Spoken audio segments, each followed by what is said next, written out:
5절부터 20절까지의 말씀을 합독하시겠습니다. 보라, 내가 오늘 생명과 복과 사망과 화를 내 앞에 두었나니 곧 내가 오늘 내게 명령하여 내 하나님 여호와를 사랑하고 그 모든 길로 행하며 그의 명령과 규례와 법도를 지키라 하는 것이라. 그리하면 내가 생존하며 번성할 것이요 또 내 하나님 여호와께서 내가 가서 차지할 땅에서 내게 복을 주실 것임이니라. 그러나 내가 만일 마음을 돌이켜 듣지 아니하고 유혹을 받아 다른 신들에게 절하고 그를 섬기면 내가 오늘 너희에게 선언하노니 너희가 반드시 망할 것이라. 너희가 요단을 건너가서 차지할 땅에서 너희의 날이 길지 못할 것이니라. 내가 오늘 하늘과 땅을 불러 너희에게 증거를 삼노라. 내가 생명과 사망과 복과 저주를 내 앞에 두었은즉 너와 내 자손이 살기 위하여 생명을 택하고 내 하나님 여호와를 사랑하고 그의 말씀을 청종하며 또 그를 의지하라. 그는 내 생명이시요 내 장수이시니 여호와께서 내 조상 아브라함과 이삭과 야곱에게 주리라고 맹세하신 땅에 내가 거주하리라. 아멘. 30장 15절에서 20절에 있는 말씀으로 생명과 복과 사망과 화를 내 앞에 두었나니 라는 제목으로 하나님의 말씀의 은혜를 나누고자 합니다. 지난 시간에 이어서 지난 시간에 다 나누지 못했던 말씀을 오늘은 결론적으로 함께 말씀의 은혜를 나누고자 합니다. 신명기는 모세가 자기 죽음을 앞둔 시점에서 가나안 땅 진입을 눈앞에 둔 신세대들, 즉 이스라엘의 후손들을 향한 그러한 말씀입니다. 마지막 설교의 말씀이라는 것이죠. 그리고 오늘 본문은 그 신명기의 전체를 마무리하는 결론 말씀이 오늘 본문의 이 말씀 구절이 됩니다. 자, 그런데 모세의 마지막 설교를 가만히 오늘 묵상해 보면 조금 이상한 점을 우리가 발견할 수가 있게 됩니다. 그럼 무엇이 이상한가? 지금 이스라엘 백성들은 이들의 아버지들이 질에 겁을 먹고 하나님께 불순종하였던, 즉 기골이 장대한 안악 자손들과의 전쟁을 치러했지만 치르지 못했던 그 불순종의 후손들입니다. 그리고 이 후손들은 이제 기골이 장대한 안악 자손들과 전투를 앞에 두고 있는 시점이라는 것이죠. 그런데 이들은 전쟁에 대한 경험이 없습니다. 전투에 대한 경험이 없습니다. 전쟁의 참상과 참혹함과 그 잔인함과 그 무서운 그런 것을 귀로만 들었지 직접 체험한 적은 없습니다.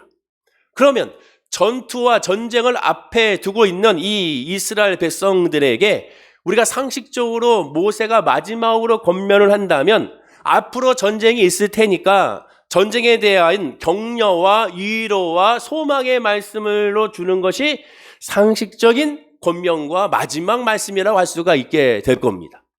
예컨대 수학여 시험을 앞두고 그날 시험 보러 당일날 가는 아이에게 보통 우리는 걱정하지 마, 네가 여태까지 준비 잘해왔으니 오늘 시험 잘 보게 될 거야 라고 보통 위로해주고 권면해주게 되죠.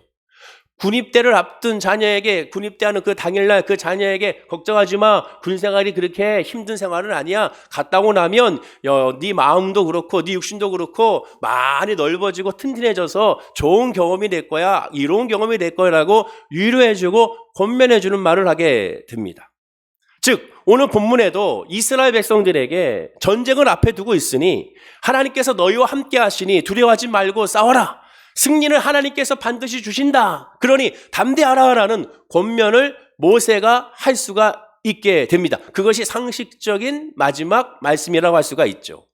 그런데 오늘 본문을 여러분 읽어보시면 알겠지만 이러한 내용을 찾아볼 수가 없습니다. 전쟁에 대한, 전투에 대한 그런 위로와 격려와 권면을 찾아볼 수가 없는 것이죠. 대신에 다른 권면을 하고 있습니다. 그럼 그 권면이 무엇이냐? 본문 16절입니다. 우리 다 함께 한번 본문 16절 말씀을 읽어볼까요? 자, 시작. 곧 내가 오늘 내게 명령하여 행하며 그의 명령과 규례와 법도를 지키라 하는 것이라. 그리하면 내가 생존하며 번성할 것이요 또 내 하나님 여호와께서 내가 가서 차지할 땅에서 내게 복을 주실 것임이니라. 보십시오. 하나님의 명령에 순종하라는 것을 강조하고 있습니다. 아무리 율법을 가르쳐주는 설교를 하더라도, 하나님의 말씀을 가르치는 설교를 하더라도 마무리에는, 결론에는 승리를 기원하는 내용이 있어야 할 것인데 그런 언급조차 하고 있지 않습니다. 이스라엘 백성들은 요단강을 건너가자마자 바로 전투를 벌이게 되고 전쟁이 시작이 됩니다. 그런데도 불구하고 전쟁에 대해서는 그 땅을 차지하는 것에 대해서는 아무런 권면이 없습니다. 다시 강조합니다. 오늘 본문은 모세의 생전의 마지막 설교입니다. 마지막 설교란 모세가 이스라엘 백성에게 하는 뭐와 같으냐? 유언과 같습니다. 유언이 뭐예요? 사전적 의미가 뭡니까? 죽음에 이르러 부탁하여 말을 남기는 것이 유언입니다. 평생을 살아오면서 깨달았던 가장 중요한 진리나 일에 대한 그것에 대한 권면과 당부가 유언입니다.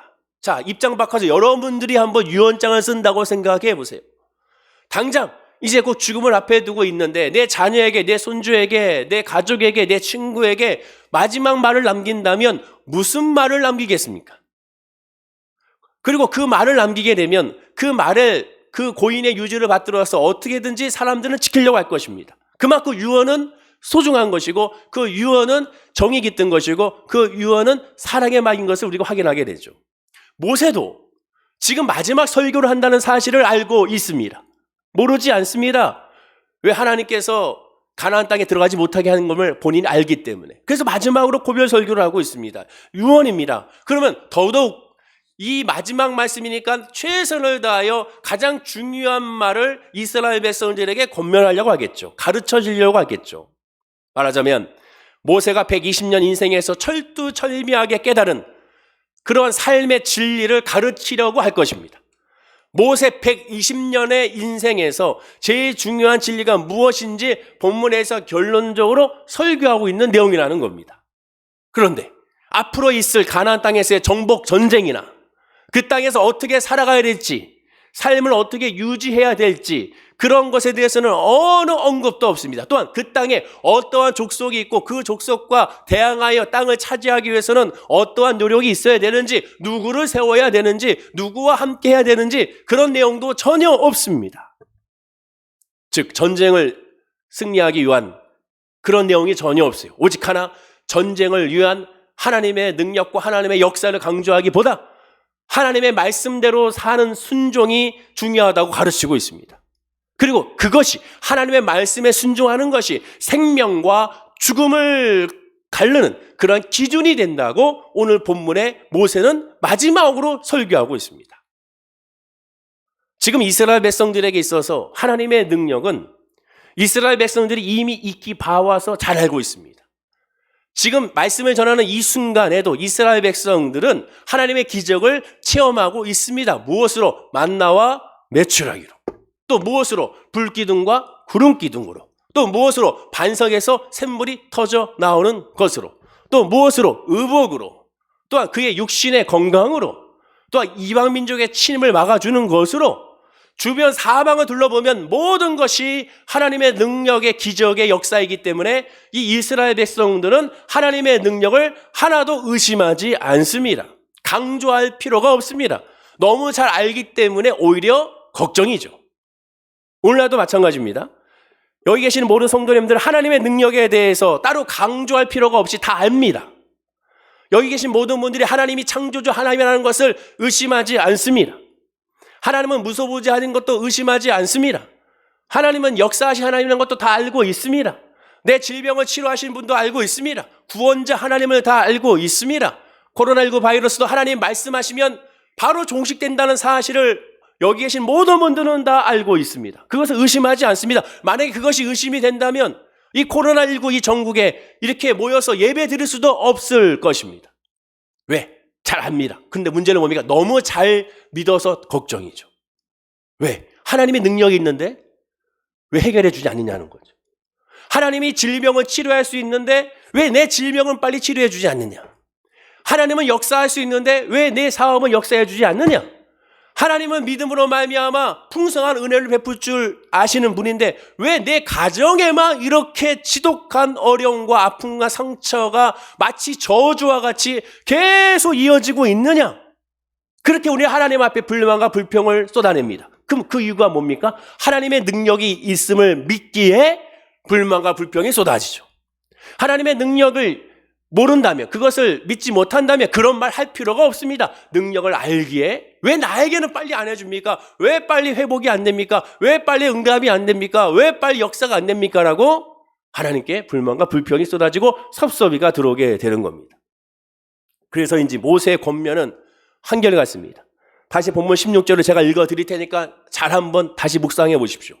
곧 내가 오늘 내게 명령하여 내 하나님 여호와를 사랑하고 그 모든 길로 행하며 그의 명령과 규례와 법도를 지키라 하는 것이라. 그리하면 내가 생존하며 번성할 것이요 또 내 하나님 여호와께서 내가 가서 차지할 땅에서 내게 복을 주실 것임이니라. 모세는 그들에게 마지막 유언을 하면서 여기서 특징적인 두 가지를 말합니다. 첫째는 내가 생존하며 번성할 것이요, 둘째는 내가 가서 차지할 땅에서 내게 복을 주실 것임이라. 그래서 중요한 건 뭡니까? 모세는 가나안 땅을 차지하는 것을 의심하지 않았습니다. 이미 그 땅을 차지한 거예요. 기정사실화되어 있습니다. 이미 가나안 땅은 너희들 것이라는 것이죠. 모세에게 있어서 이스라엘 백성들이 저 가나안 땅을 차지하지 못할 것 같은 염려와 걱정은 찾아볼 수가 없습니다. 모세는 오히려 걱정하고 염려하는 것은 가나안 땅을 차지하는 것이 아닙니다. 이미 그 땅은 차지했기 때문에. 본문 20절도 마찬가지입니다. 자, 우리 본문 20절 말씀 읽어볼까요? 자, 시작. 내 하나님 여호와를 사랑하고 그의 말씀을 청정하며 또 그를 의지하라. 그는 내 생명이시요 내 장수이시니 여호와께서 내 조상 아브라함과 이삭과 야곱에게 주리라고 맹세하신 땅에 내가 거주하리라. 여호와께서 내 조상 아브라함과 이삭과 야곱에게 주시라고 맹세한 땅을 내가 거주하여 이미 하나님의 약속의 땅에 거주하고 있습니다. 이미 그 땅은 의심 없이 너희들의 땅이라는 거예요. 모세는 이미 보장되어 있는 땅에 대해서 언급하고 있습니다. 여러분, 가만히 생각해 보십시오. 유언이라는 것은 뭡니까? 유언을 전하는 것은 듣는 당사자로 하여금 그들에 향한 걱정거리고 염려가 유언으로 나오게 됩니다. 당연히 그 사람이 잘하고 있고 그 사람이 그것에 대해서 잘 지키고 있으면 유언할 필요가 없습니다. 염려가 되는 것을 우리는 유언으로 말을 하게 되죠. 자, 그러면 역으로 생각해 보십시오. 모세에게 있어서 이스라엘 백성들을 향한 유언은 하나의 염려가 됩니다. 즉 이스라엘 백성들을 향한 걱정과 염려를 말하고 있다고 할 수가 있죠. 즉 모세가 강조하고 있는 유언의 말이 염려가 됩니다. 모세가 강조한 것은 반복적인 구절을 통하여 우리가 확인할 수가 있죠. 자, 그러면 모세가 유언을 통하여 마지막 설교를 통하여 이스라엘 백성들에게 염려하고 있고 걱정하고 있는 것이 무엇일까? 반복적인 구절을 찾으면 되죠. 본문 16절과 본문 20절에서 찾을 수가 있습니다. 본문 16절은 이렇게 말합니다. 내 하나님 여호와를 사랑하고 그 모든 길로 행하며 그의 명령과 규례와 법도를 지키라 하는 것이라. 본문 20절은 말합니다. 내 하나님 여호와를 사랑하고 그의 말씀을 청정하며 또 그를 의지하라. 계속 반복합니다. 오직 하나님을 사랑하라는 거예요. 그리고 하나님의 말씀을 지키라는 겁니다. 이 두 가지죠. 하나님을 사랑해, 하나님의 말씀을 지켜, 그것을 마지막 권면하고 있습니다. 전쟁은 안 하고 있습니다. 그 땅의 삶의 형통에 대해서는 말하고 있지 않습니다. 오직 두 가지, 하나님을 사랑해야 돼, 하나님의 말씀에 순종해야 돼. 즉 모세가 가나안 땅에 들어가는 이스라엘 백성들을 향한 걱정거리가 되는 것은 이스라엘 백성들이 여호와 하나님을 사랑하지 않고 여호와 하나님의 말씀에 순종하지 않을까 봐 걱정과 염려가 되어 그것을 강조하고 있는 것이 오늘 본문의 마지막 유언의 고별 설교라고 할 수가 있게 됩니다. 자, 그렇다면 우리는 궁금해야 됩니다. 모세가 하나님의 능력보다 하나님의 말씀을 더 강조한 이유가 무엇일까? 아주 간단하죠. 오늘 본문이 뭐라고 그랬습니까? 모세 유언이라고 그랬잖아요. 유언이 뭐예요? 지금까지 살아온 삶의 엑기스가 유언입니다. 모세가 하나님의 능력보다 말씀이 중요하다는 사실을 120년 살면서 철저하게 깨달았기 때문에 그렇습니다. 경험적으로 깨달았기 때문에 그렇습니다. 그러면 모세가 그것을 어떻게 깨달았는지를 살펴보게 되면 우리도 알 수가 있죠. 그럼 그 경험이 무엇인가? 모세에게 있어서의 그 경험은, 말씀의 중요한 경험은 크게 두 사건으로 우리가 확인할 수가 있습니다. 첫째 사건은 출애굽기 32장에 나온 시내산에서 금송아지 우상 숭배하는 이스라엘 백성들의 우상 숭배 사건입니다. 사진과 같이 금송아지를 만들어 놓고 이 금송아지가 우리를 이끈 야훼다, 여호와 하나님이다 하면서 그곳에서 제사를 지내면서 음란한 행위를 했음을 우리가 알게 됩니다. 두 번째 사건은 민수기 13장과 14장에서 가데스 바네아에서의 불순종 사건입니다. 적과 꿀이는 가나안 땅에 들어가서 그 땅을 차지하려 했는데 그 땅에는 안악자손이 있고 견고한 성읍이 있고 우리는 메뚜기 같으니 우리는 갈 수가 없다. 그들이 판단해버렸어요. 우리는 실패했다. 우리는 진다. 우리는 상대가 안 된다. 그들은 판단해버리고야 말았습니다. 그래서 이 첫째 사건과 둘째 사건은 동시에 하나님의 말씀에 불순종한 사건이라고 공통적으로 말할 수가 있습니다. 그러나 같은 말씀이고 같은 불순종인 것 같지만 결코 같은 불순종이 아닙니다. 금송아지 사건은 어떻습니까? 우상 숭배를 하지 말라는 계명을 어겼습니다. 하지 말라의 계명을 어겼어요. 가데스 바네아의 반역은 하나님께서 가나안 땅에 진군하라라는 하라라는 계명을 어겼습니다. 그러면 이 차이가 무슨 차이가 있습니까? 하지 말라라는 계명을 어겼을 때는 즉각적인 징계가 있습니다. 사회법을 보십시오. 사회법에서 교통법규만 생각해 보세요. 하지 말라는 것을 만약에 어겼을 때는 바로 교통순경이 딱지를 긋게 되어 있습니다. 그러나 하라라는 것은 어떻습니까? 바로 지키지 않는다고 바로 징계가 바로바로 이루어지지는 않습니다. 그러다 보니까 우리는 대부분 하나님의 율법과 하나님의 계명도 율법과 계명이라고 생각하면 대부분 어떤 계명을 생각하느냐? 하지 말라에 집중합니다. 하라라는 계명은 왠지 당장에 안 지켜도 하나님께서 이해하고 용서해 줄 것 같은 생각을 듭니다. 근데 하지 말라는 계명에 대해서는 그래서 더 철저하게 지키려고 하죠. 우리는 인간 사회의 법률과 규칙처럼 하나님의 하지 말라는 계명을 그래서 잘 따릅니다. 그러나 하나님께서 하라는 계명에 대해서는 어떻습니까? 그렇게 주목하지 않아요. 여러분 생각해 보세요. 지금 마음속으로 생각해 보세요. 하라는 계명이 생각하는 계명이 무엇이 있습니까? 하지 말라는 계명이 생각하는 것이 무엇이 있습니까? 그럼 하지 말라는 계명과 하라의 계명을 한번 비교해 보십시오. 내가 하라는 계명을 얼마나 알고 있는지, 하지 말라는 계명을 얼마나 알고 있는지 생각해 보면 대부분 하라라는 계명보다 하지 말라는 계명을 더 많이 알고 있을 것입니다. 그리고 계명하면 먼저 하지 말라가 떠오르는 이유가 바로 여기에 있겠죠. 하나님은 하라와 하지 말라의 둘 중에 하나만 지켜도 생명을 보존할 수 있다고 한 번도 말한 적이 없습니다. 하라라는 계명과 하지 말라는 계명은 다 같은 계명입니다. 둘 다 지키지 않으면 하나님의 심판이 있습니다. 실제로 이 두 사건에 대해서 하나님이 진노하실 때는 동일한 진노를 하셨습니다. 금송아지 때는 출애굽기 32장 10절에 그러전 내가 하는 대로 두라 내가 그들에게 진노하여 그들을 진멸하고 너를 큰 나라가 되게 하리라 라고 말씀했어요. 가데스 바네아에서 불순종할 때도 민수기 14장 12절에 내가 전염병으로 그들을 쳐서 멸하고 내가 내게 그들보다 크고 강한 나라를 이루게 하리라 라고 했습니다. 두 사건 다 하나님은 동일하게 이스라엘 백성들을 진멸하고 멸한다고 했습니다. 똑같이. 그리고 똑같이 그들을 멸하고 모세를 세워서 너로 말미암아 큰 민족을 이루겠다고 두 번 똑같이 말씀하셨습니다. 모세도 하나님의 그 마음을 알기에 모세가 이스라엘 백성들을 하여 두 사건에서 똑같이 중보기도 하는데 똑같은 내용으로 중보기도를 합니다. 가데스 바네아에서 불순종할 때는 민수기 14장 15절과 16절에 이렇게 중보기도하죠. 이제 주께서 이 백성을 하나같이 죽이시면 그의 명성을 들은 여러 나라가 말하여 이르기를 여호와가 이 백성에게 주기로 맹세한 땅에 인도할 능력이 없었으므로 광야에서 죽였다 하리이다. 금송아지 우상 숭배에 대해서 모세가 중보기도했을 때 출애굽기 32장 12절에는 이렇게 말합니다. 어찌하여 애굽 사람들이 이르기를 여호와가 자기 백성을 살해서 죽이고 지면에서 진멸하라는 악한 의도로 인도해 내었다고 말하게 하시려 하나이까. 주의 맹렬한 노를 그치시고 뜻을 돌이키사 주의 백성에게 이 화를 내리지 마옵소서. 그리고 이때 모세는 심지어 출애굽기 32장 32절에서 그러나 이제 그들의 죄를 사하시옵소서. 그렇지 아니하시면 원하건대 주께서 기록하신 책에서 내 이름을 지워버려 달라고 기도하고 있는 것을 보게 됩니다. 둘 다 하나님이 지금껏 베푼 모든 기적조차 온전히 헛수고가 되는 것이 아닙니까? 심지어 불신자들이 저 이방 족속들이 하나님이 가나안 땅으로 드릴 능력과 권능이 모자라 중도에 그들을 죽였다고 비방할 것이지 않겠습니까? 또한 하나님의 사랑이 여기서 어긋나지 않겠습니까? 라고 모세가 똑같이 중보기도하고 있습니다.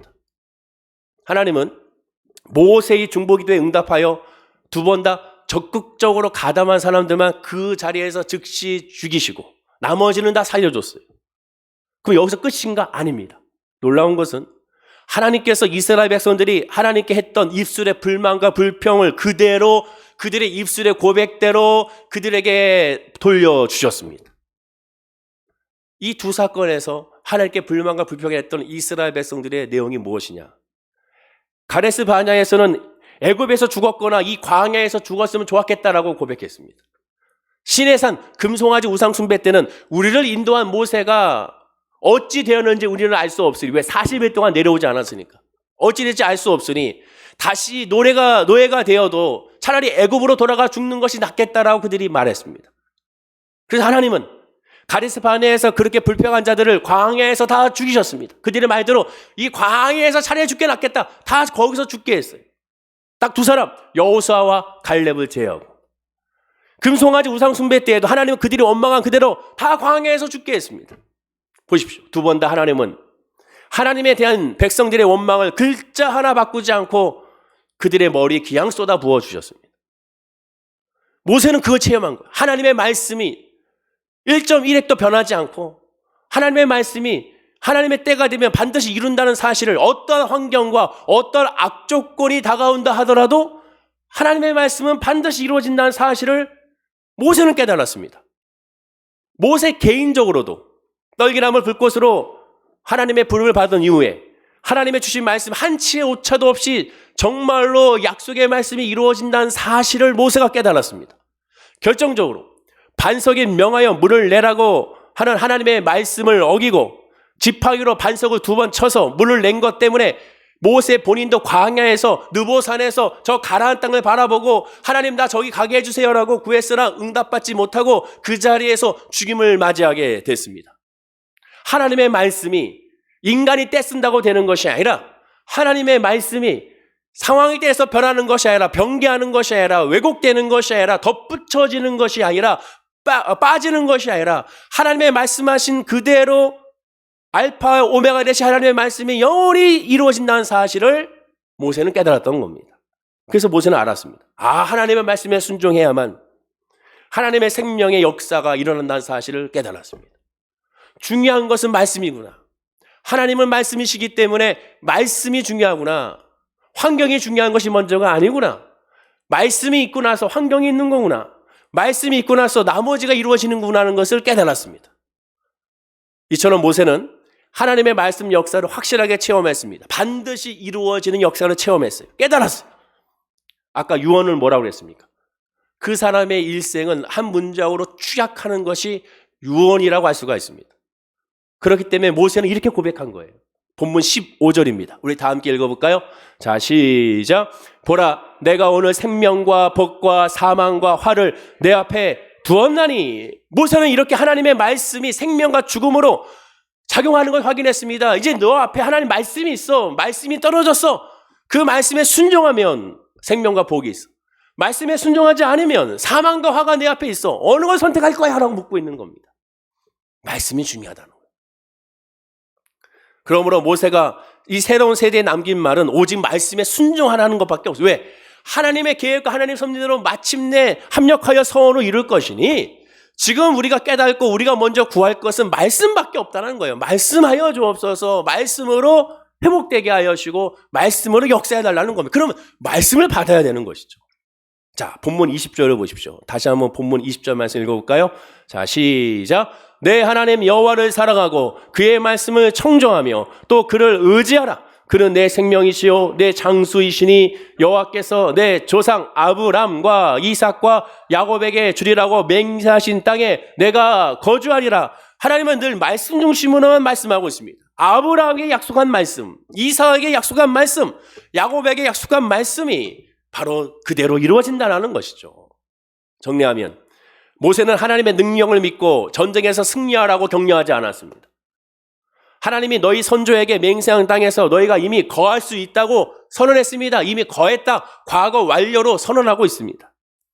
그리고 하나님은 그 약속의 말씀도 그냥 말씀한 것이 아니라 맹세하신 땅에 맹세했다고 말씀하고 있습니다. 자, 맹세했다는 건 뭐예요? 그만큼 역으로 생각하면 인간이 믿지 못했다라는 것이죠. 그렇다면 모세의 마지막 유언을 들은 이 이스라엘 백성들은, 후손들은 이 유언의 말씀을 잘 따랐는가? 안타깝게도 우리가 잘 알다시피 이스라엘 백성들은 하나님의 계명을 그렇게 무겁게 여기지 않았습니다. 본문에서 모세가 그렇게 하지 말라고 강조한 우상 숭배의 죄악을 늘 범했고 하나님의 계명들을 위반했습니다. 결국 하나님께 벌을 받아서 그 땅에서 쫓겨나고 오늘 본문의 말씀처럼 너희가 반드시 망할 것이 아니라 망했습니다. 나라가 망했습니다. 그런 말미암아 우상을 숭배하는 이방 땅에 가서 바벨론의 노예로 포로로 다시 잡혀갔음을 우리가 확인하게 됐죠. 오늘날과 같이 하나님의 말씀이 절실할 때가 없습니다. 이 코로나19로 말미암아 더 하나님의 말씀이 절실해졌습니다. 그런데 오늘날과 같이 하나님의 말씀이 무시될 때도 없다고 봅니다. 하나님의 말씀이 제일 소중하고 하나님의 말씀 중심으로 나가야 되는데 하나님의 말씀을 점점 어떻게 되고 왜곡되고 있고 외면되고 있고 말씀이 축소가 되고 있습니다. 한번 뒤돌아가 보십시오. 한국교회가 성령으로 충만할 때는 뭘 강조했습니까? 말씀을 강조했습니다. 근데 그것이 어떻게 됐습니까? 말씀이 점점 기피하게 되고 말씀을 점점 중심으로 해가자. 물론 말씀을 전하고 말씀을 하는데 말씀을 하나님을 말씀만 드리고 예수를 전하고 복음을 가르치고 하나님의 마음을 전하는 것이 아니라 세상 신면잡기로 가득 차 있는 것을 보게 됩니다. 부끄러운 것이죠. 찬양 콘서트를 합니다. 말 그대로 찬양 콘서트입니다. 거기에 말씀이 없습니다. 말씀이 없어요. 근데 은혜 받았다고 착각합니다. 열심히 찬양을 부르지만 하나님의 말씀이 없으니 그로 말미암아 진정한 회복과 변화와 회개와 주님을 깨닫는 것은 없는 것을 보게 되는 것이죠. 신명기 28장 1절과 14절까지 말씀만 붙들고 하나님더러 왜 들어와도 나가도 보고 지냐고 불만과 불평을 하는 것이 오늘날 솔직한 우리의 마음입니다. 세계 어느 나라를 가봐도 우리나라 성도 같은 성도가 없다고 하죠. 고난이 닥치면 기도하는 것 최고고 주일에 교회 모여 예배하는 것 최고고 헌신과 봉사하는 거 우리 대한민국 성도만큼 최고가 없습니다. 뜨겁게 찬양하는 거 정말 최고입니다. 통성 주여 삼창, 이 주여 삼창을 전 세계에 오히려 수출하는 것이 바로 우리 대한민국 성도인 것을 보게 되는 것이죠. 반면에 너무나도 불행하게도 성경 말씀에 대한 묵상, 하나님의 말씀에 대한 묵상에 대해서는 그렇게 자랑스럽지가 못합니다. 왜 그렇습니까? 4주 연속 제가 이 말씀을 계속 전하고 있는데 바로 히브리서 4장 12절입니다. 우리 다 함께 한번 읽어볼까요? 자, 시작. 하나님의 말씀은 살아있고 활력이 있어 좌우의 날선 어떤 검보다도 예리하여 혼과 영과 및 관절과 골수를 찔러 쪼개기까지 하며 또 마음의 생각과 뜻을 판단하나니 말씀이 뼛속까지 스며들지 않았기 때문에 그렇습니다. 말씀으로 말미암아 쪼개지지 않았기 때문에 그렇습니다. 말씀으로 말미암아 쪼개져야 됩니다. 말씀 중심으로 제대로 믿어야 됩니다. 제대로 알지 못하니 믿지 못하는 겁니다. 정말로 주의해야 됩니다. 자기 마음에 들고 하나님의 능력만 강조하는 말씀들만 골라서 믿는 믿음을 주의해야 됩니다. 또 그런 설교도 주의해서 들어야 됩니다. 말씀의 정확한 의미도 모르고 알려고도 하지 않고 자기 임의대로 고르는 것을 주의해야 됩니다. 그나마 한 구절 아니 한 단어만 뽑아 평생 믿고 따라의 지표로 삼는 것도 주의해야 됩니다. 아직도 연말 연시가 되면 오는 우표가 하나 있습니다. 뭐냐? 출판사에서 보내주는 거죠. 말씀 카드 구절을 싸게 판매하는 겁니다. 제가 늘 강조한 것처럼 이 말씀 카드를 저는 하지 않습니다. 왜? 성경적이 아니기 때문에. 죄송하면 여기 있는 말씀 카드가 뭡니까? 성경 66권의 모든 구절을 넣어놨으면 또 모르겠습니다. 근데 그렇지가 않아요. 목회자들이 그렇게 하라고 강조한 구조들이 거의 똑같습니다. 한마디로 여기 말씀 있는 카드를 250개 또한 300개 말씀 구절 카드 365개 말씀 구절 카드를 살펴보게 되면 다 누구나 좋아하는 말씀들로 가득 차 있습니다. 2021년 내게 주신 하나님 말씀이라 하여 있습니다. 제가 기독교 백화점에 갔더니 이렇게 함에다가 이 말씀 이 책갈피 같은 것이 다 있어요. 거기다가 써 있습니다. 2021년 하나님 내게 주신 말씀 하나씩 뽑아가세요. 그래서 제가 이렇게 싹 해가지고 다 뽑았습니다. 그래가지고 뽑은 거 제가 5번 뽑았더니 이런 말씀이 나왔어요. 욥기 8장 7절 내 시장은 미약하였으나 내 나중은 심히 창대하리라. 마가복음 9장 23절 할 수 있거든이 무슨 말이냐. 믿는 자에게는 능히 하지 못할 일이 없느니라. 마태복음 11장 28절 수고하고 무거운 짐 다들아 다 내게로 오라. 내가 너희를 쉬게 하리라. 빌립보서 4장 13절 내게 능력 주시는 자 안에서 내가 모든 것을 할 수 있느니라. 요한 3서 2절 사랑하는 자여 내 영혼의 자유됨 같이 내가 범사에 자유되고 강건하길 내가 강구하니라. 5번 했던 이렇게 말씀들이 나왔습니다. 한 번 더 뽑았습니다. 갈라디아서 6장 9절 우리가 선을 행하되 낙심하지 말지니 포기하지 아니하면 때가 이름에 거두리라. 열심히 확 뒤집어가지고 해가지고 뽑았던 겁니다. 여기 있는 말씀들 하나하나 살펴보게 되면 그 말씀들의 핵심적인 의미에는 관심이 없습니다. 여기 있는 구절들에서 뭐에 관심이 있습니까? 뭐에 사람들이 이 말씀을 아멘하고 받아들입니까? 이 말씀을 아까 히브리서 4장 12절 말씀과 같이 내 마음과 생각을 판단하는 말씀으로 그것을 받아들이는 것이 아니라 이 말씀들을 우리의 삶에 적용하는 말씀으로 받아들이게 되는 겁니다. 무엇보다 전부 하나님의 베푸신 은혜의 말씀으로 받아들여야 되는데 여기에는 성도가 순종해야 할 계명의 말씀보다는 무엇을 하지 말라는 계명도 없고 그리고 하라는 계명도 별로 없고 하나님의 마음을 품고자 하는 그런 말씀의 의도는 없고 다 삶에 적용하고 있습니다. 하나만 볼까요? 마태복음 11장 28절에 수고하고 무거운 짐진 자들아 다 내게로 오라 내가 너희를 쉬게 하리라. 예수님이 너희를 쉬게 하라고 약속한 그 이어지는 말씀은 관심이 없습니다. 내가 너희를 쉬게 하리라. 아 그래 내가 힘들고 어려운 것 주님께 내어 맡기면 하나님께서 그 문제 해결해 주셔서 내가 마음의 쉼을 얻을 거야. 사실 여기에 방점을 짓고 다 이 말씀에 아멘하고 있지 않습니까? 근데 이 말씀을 의도하는 것은 관심이 없어요. 예수님 왜 이 말씀 하셨는가? 거기에 집중하는 것이 아닙니다. 그 다음 구절을 보시죠. 29절에 나는 마음이 온유하고 겸손하니 나의 멍에를 메고 내게 배우라. 그리하면 너의 마음이 쉼을 얻으리니 라고 말합니다. 예수님께서는 내게로 오라. 내가 너희를 쉬게 할게. 그 대신 내가 오는 너에게 쉼을 줄 터인데 그러나 너희는 나한테 배워야 되고 내 멍에를 메야 된다고 말합니다. 멍에를 메는 것에는 관심이 없습니다. 아, 나 멍에를 메기 싫습니다. 난 배우는 것이 귀찮습니다. 그냥 쉼만 주십시오. 어쩌다가 말씀대로 따라 부르는 너무나 미약한 소원에도 예수님의 형벌을 면하는 목적밖에 없습니다. 죄송한 말씀이지만 물론 이것은 주의종이 먼저 저 같은 목사들이 먼저 회개하고 참여해야 될 부분이죠. 마태복음 11장 27절에 그 위에 말씀 보십시오. 내 아버지께서 모든 것을 내게 주셨으니 아버지 외에는 아들을 아는 자가 없고 아들과 또 아들의 소원대로 계시를 받는 자 외에는 아버지를 아는 자가 없느니라고 했습니다. 아버지를 아는 자가 없다는 거예요. 아니죠. 주님을 알잖아요. 주님께 예배하고 기도하잖아요. 근데 모른다는 걸 모른다는 거예요. 예수를 통하지 아무것도 안 되는데 모른다는 겁니다. 하나 더 볼까요? 갈라디아서 6장 9절 우리가 선을 행하되 낙심하지 말지니 포기하지 아니하면 때가 이름에 거두리라. 이 말씀 보통 어디에 적용합니까? 포기하지 마세요. 지금 하고 있는 거 포기하지 마세요. 힘을 내세요. 힘을 내세요. 그러면 잘 됩니다. 뭐가 잘 된다는 겁니까? 뭐가 잘 된다는 거예요? 뭐에 우리가 적용해야 됩니까? 먼저는 영혼에 적용하는 거죠. 내 마음과 생각을 판단하시는 하나님 그 마음에 적용해야죠. 그 윗 구절을 보십시오. 7절과 8절에 하나님은 이렇게 우리에게 말합니다. 자, 이 말씀 읽어볼까요? 자, 시작. 스스로 속이지 말라. 하나님은 업심여김을 받지 아니하시나니 사람이 무엇으로 심든지 그대로 거두리라. 자기의 육체를 위하여 심는 자는 육체로부터 썩어질 것을 거두고 성령을 위하여 심는 자는 성령으로부터 영생을 거두리라. 그리고 나서 우리가 선을 행하되 낙심하지 말지니 라고 말하고 있는 거예요. 여기 뭡니까? 스스로 속이지 말라. 하나님 업신여기지 말라. 사람이 무엇을 심든지 그대로 거두리라. 그 무엇을 심든지 그 뭘 얘기합니까? 육체를 위하여 심는 것은 육체로서 썩어질 것이요. 이 말씀을 이 세상의 사업이라든가 내 학업이라든가 내 취업이라든가 내 모든 삶의 관계 여기에 먼저 적용하는 것이 아닙니다. 뭐라고 얘기합니까? 성령을 위하여 심는 자는 성령으로 영생을 거두리라.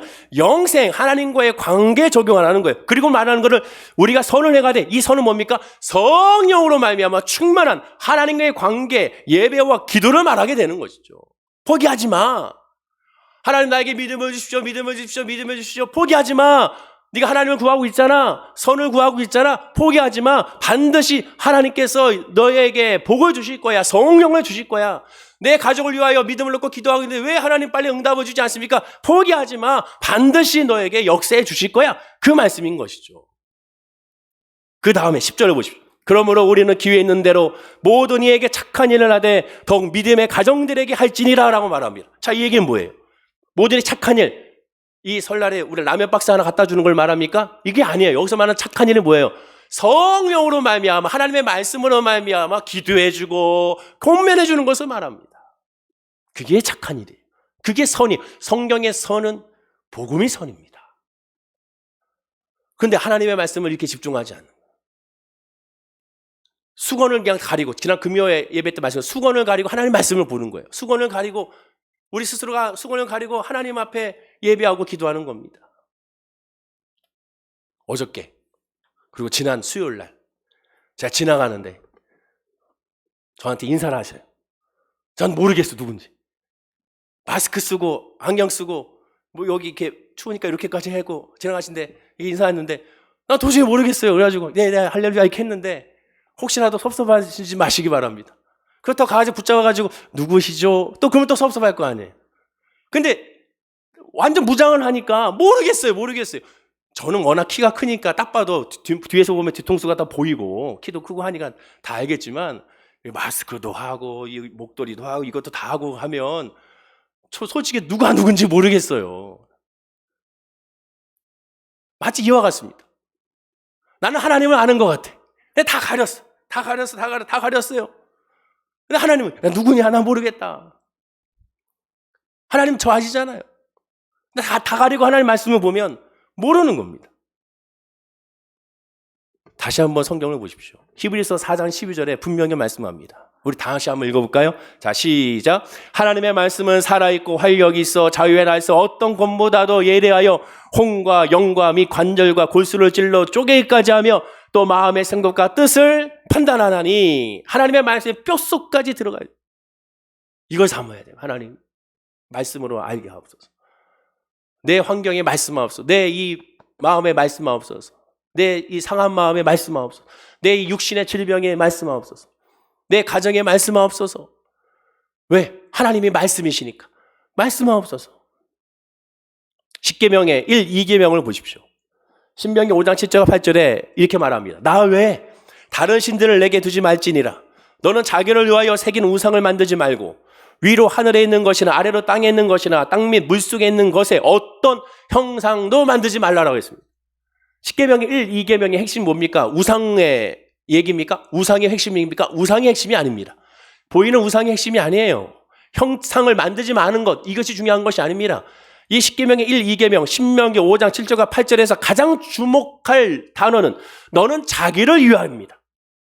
눈에 보이는 우상을 왜 만듭니까? 나를 위하여 만들었다는 거예요. 나를 위하여. 이게 우상이라는 겁니다.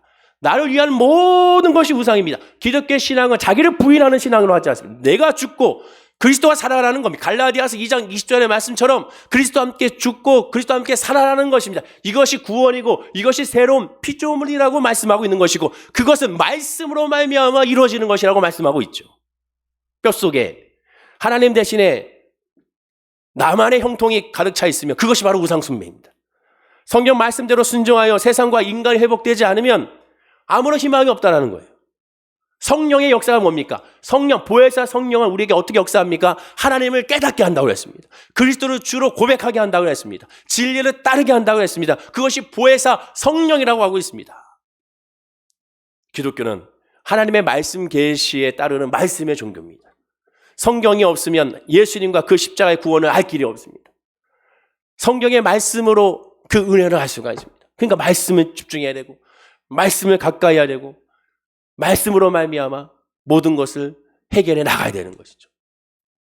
성경 필사하는 목적이 뭐예요? 하나님의 말씀으로 하나님을 알고자 하는 목적이 돼야 됩니다. 성경 필사 그 자체가 목적이 돼서는 안 돼요. 성경 일독 목적이 하나님을 알고자 하는 일독이 돼야지 단순하게 일독을 위한 일독이 돼서는 안 됩니다. 그러면 그것이 자기 우상이 되기 때문에 그렇습니다. 어떻게 우상됩니까? 나는 일독했는데 당신은 일독하지 않았지. 나는 성경 필사도 했는데 당신은 해보지 않았지. 자기 의가 됩니다. 말씀을 통해 하나님을 만나는 사람은 자기의 의를 드러내려고 하지 않습니다. 왜? 부끄러운 모습이니까. 늘 부족한 모습이니까. 오늘 본문 14절을 보십시오. 우리 다 함께 한번 읽어볼까요? 자, 시작. 오직 그 말씀이 내게 매우 가까워서 내 입에 있으며 내 마음에 있은 즉 내가 이를 행할 수 있느니라. 말씀이 있어야 행할 수가 있는 거예요. 행할 수 있는 거예요. 말씀이 있어야 가능한 거예요. 말씀 없으면 안 돼요. 예배 드리는 거 말씀이 있어야 예배가 되는 거예요. 기도하는 거, 말씀이 있어야 기도가 되는 거. 이 세상에서 승리하는 거, 하나님의 말씀이 있어야 승리할 수가 있다고 말합니다. 그러니 모세는 우리에게 말합니다. 다시 한번 읽어보겠습니다. 본문 15절입니다. 자, 시작. 보라, 내가 오늘 생명과 복과 사망과 화를 내 앞에 두었나니, 생명과 복과 사망과 화를 내 앞에 두었나니, 하나님의 말씀에 집중하면 생명과 복이 되지만 하나님의 말씀에 집중하지 않은 신앙은 사망과 화가 된다는 사실을 기억하고 깨달아 알아야 되는 겁니다. 하나님의 말씀, 그 말씀이 이 코로나19를 이길 수 있는 지름길이 될 것입니다. 하나님의 말씀으로 다시 돌아갔을 때 무너졌던 개신교의 신뢰가 다시 올라가게 될 줄로 믿습니다. 종교개혁을 보십시오. 마틴 루터의 종교개혁의 모토가 뭡니까? 오직 성경으로 돌아가자. 우리를 한 발 더 나아가 오직 예수로 또한 돌아가야 됩니다. 말씀을 통한 예수의 복음으로 돌아가야 되는 것이죠. 그리고 그 믿음 안에서 우리가 승리해야 되는 겁니다. 하나님의 말씀을 인하여 하나님의 생명을 지닌 자로 살아갈 것인지, 죽음을 지닌 자로 살아갈 것인지 우리가 오늘 이 시간에 결정해야 됩니다. 하나님을 사랑하고 하나님의 말씀을 청정하고 듣고 하나님을 의지하며 나아갈 때 어떠한 문제와 어떠한 어려움과 어떤 환경에서도 넉넉히 이기게 될 줄로 믿습니다. 그 한번 마음 가운데 한번 물어보십시오. 나는 2021년이 됐죠. 이제 1월 달이 다 지나갔습니다. 이 1월 달에 나는 하나님의 말씀을 가까이 했는가? 묵상했는가? 단 한 절이라도 상관없습니다. 하나님을 묵상하다 보면 그 말씀이 또 다른 말씀으로 이어지고, 그러면 그 말씀과 말씀이 결국 기도하게 되고 하나님에 대한 찬양하게 되고 하나님께 엎드리게 되는 겁니다. 그러다 보면 나도 모르는 사이에 성장하는 자기의 자신, 믿음이 성장하는 자기의 자신을 내가 발견하는 것이 아니라 주변 사람들을 통하여 발견하게 되고, 바로 그때 더 큰 은혜와 더 큰 복이 우리 신앙과 우리 믿음 가운데 임하게 될 줄로 믿습니다. 한국 교회가 왜 이렇게 힘들게 됐는가? 그 이유는 하나입니다. 말씀으로 돌아가지 않았기 때문에. 지난 금요일에도 말씀드린 것처럼 지금 많은 개신교계에서는 다는 아니지만 이로 말미암아, 이 코로나19로 말미암아 핍박을 당하고 있다고도 얘기합니다. 근데 여러분, 사도행정적인 핍박은 지금의 핍박하고는 아닙니다. 사도행전 때 초대교회에 그때 당시에 예수를 믿는다고 예배드린다고 했던 받은 핍박은 당시 유대 종교 지도자들과 그 다음에 로마 당국에 의한 핍박이었습니다. 일반 대중들은 오히려 초대교회 성도들을 불쌍히 여기고 안쓰럽게 여기고 그들을 궁일이 여겼습니다. 지금은 어떻습니까? 지금 일반 대중들, 여기서 많은 대중들, 불신자들이 초대교회 성도들을 향하여 안타깝게 여겼다는 거예요. 근데 지금은 어떻습니까? 오히려 불신자들이 우리 지금 개신교 성도들을, 그리스도인들을 불쌍히 여기느냐? 그렇지가 않습니다. 오히려 빨리 문 닫게 해야 돼. 심지어 뉴스에 봤더니 지긋지긋하다, 이제 교회는. 이런 말이 나옵니다. 부끄러운 겁니다. 저 같은 목사부터 모든 목사들이 먼저 회개해야 될 부분이죠. 왜? 말씀 중심으로 가르치지 않았고 성경 중심으로 가르치지 않았기 때문에 그렇다고 봅니다. 이제는 돌아가야 될 것이죠. 모세가 왜 마지막에 하나님 말씀에 강조하고 하나님의 말씀을 순종했을까? 오늘 그것을 다시 한번 기억하고 되새기면서 2021년도 목자 되신 하나님을 쫓아가며 말씀 중심으로 나아가는, 그리고 양은 목자의 음성, 말씀을 들으니 그 말씀에 집중하는 우리 월계수목계 모든 성도들이 되기를 간절히 축원하고 기도드립니다. 기도하겠습니다. 아버지 하나님 감사합니다. 목자 되신 하나님을 쫓아 하나님의 말씀으로 묵상하고 하나님의 말씀으로 순종하며 그 말씀으로 말미암아 적과 꿀이 흐르는 가나안 땅 2021년도의 땅을 차지하고 기뻐할 수 있도록 인도하여 주옵소서. 하나님을 사랑하고 하나님의 말씀을 청종하며 하나님을 의지하며 성도 서로가 위로하며 격려해주며 나아가는 우리의 모습이 될 수 있도록 인도하여 주옵소서. 그리고 그 믿음으로 말미암아 진정한 자유와 평강을 얻는 주의 사람들이 되게 하여 주시옵소서. 감사드리며 예수님의 이름으로 기도드립니다. 아멘. 우리 다 함께